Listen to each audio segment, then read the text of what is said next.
The upcoming iPhone SE 4, the fourth generation of the smartphone series set to succeed the iPhone SE, is rumored to feature a USB Type-C port. Apple's move to replace the Lightning port with USB Type-C is anticipated to be introduced with the purported iPhone 15 lineup next month. And this transition is likely to extend to forthcoming models as well. Notably, the Apple iPhone SE 4 is also predicted to integrate Face ID functionality and might include an action button, a feature anticipated to premiere on the iPhone 15 Pro later this year. As per reports, the design of the iPhone SE 4 is expected to bear similarities to the previously launched iPhone 14. The speculated device could be the first in the SE series to adopt Apple's notch-based display design.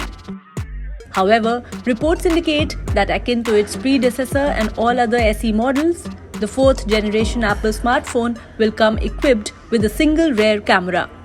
Apple had previously confirmed its intention to transition future iPhone models to employ the USB Type-C port, moving away from the proprietary Lightning port.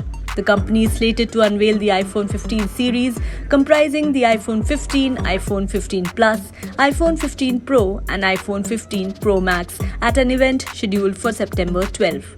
iPhone SE 4 will also incorporate a USB Type-C port, marking it as the inaugural SE series smartphone to feature the contemporary USB port.